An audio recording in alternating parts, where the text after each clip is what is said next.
Regresamos a análisis en tiempos de coronavirus. Son las 6:37 en este viernes 17 de julio. Gracias a todos, como siempre, por estar del otro lado. Es un placer tenerlos aquí en Radio Fuego 106.5 FM, Guayaquil, Guayas, Ecuador. Por supuesto, ustedes saben que nuestras entrevistas y nuestras noticias las pueden escuchar desde cualquier parte del mundo. Desde cualquier parte del mundo, en Facebook, en Instagram, todas nuestras redes sociales y, por supuesto, en www.marielatv.com. Vamos a cerrar esta semana con broche de oro, que ha sido una semana fantástica de entrevistas, con el abogado César Coronel Garcés, que es comunicador, abogado, analista político y máster en Derecho de Empresas. Abogado, muchas gracias por estar con nosotros, que se acaba de bajar del avión. Bienvenido a nuestra casa. ¿Qué tal, Ricardo? Un abrazo para ti y todos quienes nos escuchan a través de la señal de Fuego y quienes nos ven también a través de las redes sociales. Gracias por esta oportunidad. Les envío a todos un abrazo y desde ya esperando que tengan un muy buen fin de semana. Bueno, abogado, gracias por estar con nosotros. Quisiera preguntarle, primero que nada, usted es analista político. En un análisis, ¿cuál es el problema principal en este momento de este país? Es una pregunta muy abierta, me puede decir muchas, pero si tuviera que elegir una, ¿cuál es el principal problema del país en este momento? En este momento, la principal preocupación de los ecuatorianos es sobrevivir. Y sobrevivir pasa por varios temas, por la salud, por el empleo productivo, por la posibilidad de tener una seguridad social eficiente. Es decir, son muchos los temas que hoy les generan angustia, preocupación y le quitan el sueño a los ecuatorianos. Pero si tú me preguntas en una sola palabra, yo lo pondría sobrevivir. El Ecuador necesita avanzar hacia un proceso indispensable de darle prioridad a lo realmente importante. Es decir, no podemos seguir, digamos, en discusiones coyunturales sin que obviamente los temas que de día a día y las urgencias haya que tratarlas, pero también hay que hablar de los temas trascendentales, de los temas conceptuales que van mucho más allá de las urgencias y las coyunturas. Entonces, si tú me preguntas, por ahí va la cosa. Abogado, sobrevivir. Si hablamos de sobrevivir principalmente, hablamos pues de la pandemia del coronavirus y principalmente pues de nuestra salud económica, por de alguna manera llamarlo. Hemos perdido empleos, hemos perdido dinero. Somos un país, para decirlo en pocas palabras, estamos quebrados, pero primero vamos por el tema sanitario. Parecía que esto se acababa, parecía que esto estaba en un pico de baja. Yo creo, al menos de esta semana, el análisis que he sacado es que en todo el mundo, no solamente en el Ecuador, estamos subiendo más fuerte que nunca, estamos dándole más fuerte que nunca por el tema del coronavirus y han vuelto las saturaciones de hospitales en Pichincha, en Manabí, en mi ciudad, Valle de Caracas, en varias ciudades del país, en varios cantones del país. ¿No le parece que pudimos haber hecho mejor en prepararnos? Tuvimos 5 o 6 meses desde que empezó el virus aquí en Guayaquil a llegar al punto en que ni siquiera ha comenzado el verdadero rebrote que se estima que va a ser en agosto o en septiembre. ¿No le parece que debemos habernos preparado mejor, más camas, más centros hospitalarios, abogado? Definitivamente, ningún país del mundo estaba preparado para una pandemia de estas magnitudes, ni para una enfermedad que era desconocida. Al caso del Ecuador hay que sumarle dos hechos importantes, que ya veníamos arrastrando una crisis económica originada por la crisis de octubre, momento en el que el país estuvo paralizado casi en su totalidad, y a eso hay que sumarle también el hecho de la reducción del precio del petróleo. Esos dos factores, sin duda alguna, determinaron que, además de que no estábamos correctamente preparados, como ningún país lo estuvo de manera óptima, en nuestro caso, además, nos agarró pobres y endeudados. Eso, adicionalmente, al principio era lo que habíamos pensado que era lo que nos pasaba, pero luego fuimos descubriendo en el camino también que como consecuencia de la corrupción, algunas personas, muchas, no pudieron acceder a una cama de cuidados intensivos. ¿Por qué? Porque el dinero que pudo utilizarse para poner a disponibilidad de la gente estas camas, se lo rifaron unos cuantos con viajes ostentosos, lujosos, chicos reality, digamos, y todo lo que nos hemos ido enterando durante estos días. Por eso yo quiero ahí indicar dos cosas. Primero, dejar claro, la corrupción mata. Y segundo, que para tratar de solucionar esto, cuando la corrupción toma los titulares, tenemos desde la ciudadanía que tomar acción. Y ante eso hay 5 ejes al menos en los que hay que trabajar para dignificar la política y reivindicar el servicio público. Empezando por la educación, pasando por el tema legislativo, el tema judicial, lo que respecta a la ciudadanía y la prensa y también los partidos políticos. Es decir, no se puede trabajar solo en un aspecto, porque ya los parches bastante nos han demostrado que no funcionan, sino trabajar en este tema de forma integral. Abogado, quisiera preguntarle, ayer lo discutimos con el ingeniero José María Vázquez en este mismo programa. Realmente no quiero generalizar y hablar en Latinoamérica o en el mundo, pero al menos en el Ecuador, yo creo que la burocracia en general, me da pena generalizar porque sí hay buenos políticos, sí hay políticos honestos, pero si hacemos un promedio, como dije ayer, la gente ha perdido confianza en la política, en los políticos, en los burócratas, por así llamarlos, por todas las situaciones que están saliendo. Entonces, yo le pregunto, en el ámbito de los candidatos independientes, nuevos, que quieren sacar el país, que van a estar participando en el 2021, se viene a la cabeza Otto Sonnenholzner, que es una imagen joven, pues pues, ilusión en el futuro del país, o por ejemplo el señor Guillermo Lasso, no nos vayamos tan lejos, que las campañas pasadas participó, tuvo un gran porcentaje y parece que se quiere lanzar de nuevo. ¿Cómo los políticos ganan credibilidad en estas épocas donde hay tanta desconfianza en el tejido social ecuatoriano? Dos cosas al respecto. Primero, en un reciente estudio que desarrolló la Fundación Konrad Adenauer de Alemania, ellos hicieron un estudio en Latinoamérica que se llama Living Politics. Este estudio arrojó un resultado interesante, y es que apenas el 28% de la gente de Latinoamérica está interesada en la política. Más del 70% le interesa poco o nada. Y ojo, no se trata de un tema de edades. El promedio en los diferentes grupos etarios de este estudio es muy similar. Es decir, los viejos, al igual que los jóvenes, están igual de desinteresados. Ahora bien, eso por un lado. Por otro lado, la renovación en la política no pasa únicamente por la edad. Y vaya que tenemos algunos ejemplos de jóvenes que han liderado auténticas redes delincuenciales. La renovación pasa por tres aspectos. Primero, por los rostros. Es decir, no se trata de tener canas o no tener canas, sino por proponer a la ciudadanía rostros nuevos en la política. ¿Qué rostros nuevos hay en la política? Bueno, hay muchos y seguirán saliendo porque evidentemente falta todavía 6, 7 meses, 8 meses para las elecciones. Entonces, nada más concluye esta idea. Segundo, la renovación pasa también por los conceptos. Comprender la política como aquella vocación que debemos ejercer con el objetivo de cambiar para bien la vida de la gente. Y tercero, las agendas. Basta ya de que los partidos le impongan a los ciudadanos sus agendas. Ya estamos en un momento en el que los partidos deben tener la apertura suficiente para recoger entre sus agendas las inquietudes de los ciudadanos, lo que a la gente le angustia, le quita el sueño, lo que también los jóvenes abanderamos como causas, la causa animalista, la causa medioambiental, el tema de violencia de género, entre otros temas. Ahora, tú me preguntabas sobre el ex vicepresidente Sonnenholzner. Es un joven político, creo yo, que durante el corto tiempo que desempeñó la vicepresidencia de la República, pudo demostrar esa transición del sector privado, donde lo conocemos quienes nacimos en Guayaquil, más allá de que yo vivo en Quito, sé quién es la familia Sonnenholzner, a el ámbito público, dándole prioridad a lo correcto por sobre lo que era popular. Lo vimos además en las calles, arremangándose las mangas de la camisa para ir a trabajar con la gente, y eso sin duda alguna le generó en la ciudadanía una recordación y gratitud.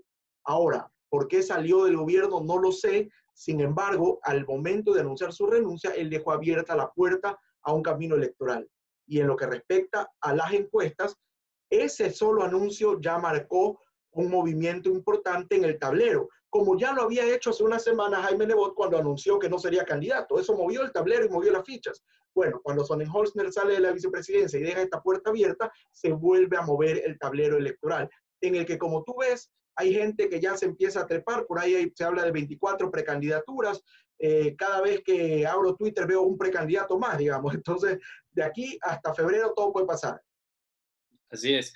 Abogado, hablando sobre el ex vicepresidente Sonnenholzner, con el ingeniero Gustavo Darquea comentamos la semana pasada, él nos decía, y lo sacamos en marielatv.com, en nuestra revista, Otto, en su opinión, él dijo en este programa, Otto no debería lanzarse con ningún partido, él debería crear su propio partido, pero ya no tiene tiempo. Eso dijo el ingeniero Gustavo Darquea aquí. ¿Usted con qué partido cree que se debe debería o se podría lanzar? Porque crear partido no creo, y si hablamos de Otto Sonnenholster, podríamos, al menos intuyo yo, que sería un gobierno de centro-derecha, para catalogarlo de alguna manera. ¿Qué partido cree que sería favorito para acoger o para arropar al ex vicepresidente de la República? Hay muchas opciones y varios rumores. Sin embargo, Otto Sonnenholzner llega a la vicepresidencia de la República como un candidato, bueno, no candidato porque fue postulado en una terna y designado por la Asamblea Nacional. Él llega como independiente. Y esa independencia un poco la ha tratado de mantener durante el ejercicio del cargo y la ratificó en el momento de su renuncia. Entonces, dicho esto, la independencia, lamentablemente, en el Ecuador no es una opción para ir a las elecciones. Usted no puede ser candidato independiente, tiene que ir por un partido. Entonces, yo creo que habrán algunos movimientos políticos que podrán, y partidos políticos que podrán unirse en una especie de conglomerado para que él sea el candidato de este conglomerado o agrupación de partidos. Es una opción, como podría ser que vaya por algún partido en específico. Hay muchos temas ahí, digamos, sueltos, porque además ni siquiera él ha dicho todavía que va a ser candidato. Entonces empecemos por ahí. Yo creo que es importante, sí, obviamente si él toma una decisión, porque como digo, es algo que va a mover el tablero electoral. Luego habrá que ver también los otros cuadros, es decir, a quién postulará el correísmo. Yo creo que también va a ser un tema importante. Hay que ver qué va a pasar con el resto de precandidaturas, cuáles realmente sí se van posicionando en el camino. Normalmente cuando hay un proceso electoral en el Ecuador, quienes empiezan primero en las encuestas a veces terminan cuartos o quintos. Entonces, la verdad es que no sabemos qué va a pasar. Sin embargo, lo que sí es necesario, lo que es urgente, es dignificar la política y reivindicar el servicio público. Por ello, en el 2021, los jóvenes, sobre todo, la nueva generación y la gente que además ha sufrido las consecuencias de la corrupción está obligada a votar de manera informada con un voto formado. Abogado, preguntarle, me gustaría tocar el tema de la corrupción un poquito más en el país. Por afuera, y usted sabe que los medios de comunicación tampoco es que tenemos total libertad para poder decir lo que queremos. Dios nos bendiga. Entonces, quisiera pues hablarle principalmente del tema generalizado de lo que es el socialismo del siglo XXI. Por ponerle un ejemplo, usted me dijo antes de la entrevista, bueno, me gustó el comentario que hiciste, el socialismo del siglo XXI, lo tuve que delatar, abogado, lo siento. Pero si hablamos de todos estos líderes, no solamente se me viene el líder que estuvo aquí en el país hace unos años, no lo quiero nombrar, pero sí puedo nombrar a Cristina Fernández de Kirchner, al señor Alberto Fernández en este momento, a Evo Morales, Hugo Chávez, Nicolás Maduro, etcétera, etcétera, etcétera. ¿Será que el Ecuador ha sido el país más, el que más lesiones, el que más contusiones, el que más dolor ha percibido de esta ideología política, si lo podemos llamar, que hablamos del socialismo o el populismo del siglo XXI? ¿Hemos sido los más afectados? Sin duda alguna, yo creo que Venezuela es un ejemplo mucho más grave de cómo el socialismo del siglo XXI y el populismo llevó al hambre, al destierro, Claro. a la muerte de muchísima gente. Sí, pero abogado, sacando la situación de Venezuela, que obviamente eso ya es otro nivel, es una dictadura, o sea, innombrable. Sabemos que yo no entiendo cómo todavía los medios de comunicación, tanto nacionales como internacionales, se refieren a Nicolás Maduro como presidente, si el presidente constitucional de Venezuela es el señor Juan Guaidó. Deberían llamarse, seas de izquierda, seas de derecha, seas libertario, seas conservador, debería llamarse el dictador Nicolás Maduro, no el presidente. Entonces saquemos el tema de Venezuela. Entre los países que ínfimamente mantenemos una democracia o un gobierno pues plasmado, rectilíneo, con todavía pues libertades para que la sociedad pueda elegir, ¿Ecuador ha sido uno de los más afectados? En el caso de Ecuador, hay que decirlo, el tema del socialismo del siglo XXI o el populismo le hizo mucho daño a nuestro país en muchos aspectos, en lo que respecta a la libertad de expresión, en lo que respecta al manejo económico, el sobreendeudamiento, el despilfarro, pero también hemos descubierto algo mucho más grave y de fondo, la corrupción. ¿Por qué? Porque el gobierno anterior, y esperaría que este gobierno, no tener que decir que también, lo que han hecho en los hechos y en el derecho es justamente permitir la corrupción y garantizar la impunidad a través de varios aspectos. Y tú me dirás, esto no tiene nada que ver, ya te voy a explicar que sí. Incluso con temas como la ley de comunicación. Tú me dirás, pero ¿qué tiene que ver eso si no es una ley de compras públicas? No tiene nada que ver con el tema de corrupción. ¿Por qué? Porque se intentó a través de la ley de comunicación minar el periodismo de investigación, que por cierto, cuando se reforma la ley, cuando se libera nuevamente el derecho de investigar por parte de los periodistas, es que estamos descubriendo lo que hemos descubierto. La mayoría de las denuncias que hoy conocemos y que son noticias, justamente han sido consecuencia de investigaciones serias por parte de medios de comunicación tradicionales o de medios de comunicación digitales. En ese orden de ideas es fundamental que la libertad de expresión sea una garantía también, y el periodismo de investigación una garantía para justamente luchar contra la corrupción y empezar ese camino hacia dignificar la política. Por eso yo he establecido ese como uno de esos 5 ejes que considero en los que hay que trabajar de manera totalmente esforzada. Abogado César Coronel Garcés, me refiero a abogado porque quisiera que me haga un análisis, como abogado, un análisis judicial. El ex presidente Rafael Correa ha sido nombrado muchas veces en que podría ser vicepresidente de la República por el partido, si no me equivoco, Fuerza Compromiso Social. Incluso este partido pidió que se inscriba como candidato a través de este medio, a través de Zoom, desde Bélgica, donde está, que me pareció increíble. Yo le pregunto a usted, yo vivo en la ignorancia, ¿cuál es la posibilidad? ¿Cuán pequeña o cuán grande o cuán mediana es la posibilidad para que el ex presidente del Ecuador, Rafael Correa, sea candidato en las próximas elecciones como vicepresidente del país? Es una pregunta de amplio análisis y te digo que hay varias teorías al respecto de algunos colegas. Sin embargo, yo me voy por un tema mucho más general. Es decir, mientras alguien no tenga una sentencia ejecutoriada, puede ser candidato. Segundo, en el caso del cargo al que él postula, es un cargo al que en teoría sí podría postular. ¿Por qué? Porque él no ha sido vicepresidente y por lo tanto sí aplicaría el derecho a ser elegido, porque en el caso, por ejemplo, de ser presidente, no podría porque él ya fue reelegido varias veces y la reelección no existe más en el Ecuador. Claro. Pero vamos a lo de fondo, lo conceptual. Es que deberíamos estar hablando, Ricardo, de nuevos rostros, pues. No de alguien que ya gobernó 10 años el país y vaya que no fue mal. Entonces, evidentemente, lo de fondo y lo conceptual es ir hacia esa renovación auténtica de la política, para que tengamos que discutir, gente joven como tú y como yo, sobre nuevos cuadros, sobre nuevas propuestas, sobre gente que realmente mire hacia el futuro y no aquella gente que nos obliga a devolvernos al pasado. Y eso yo creo que es importantísimo.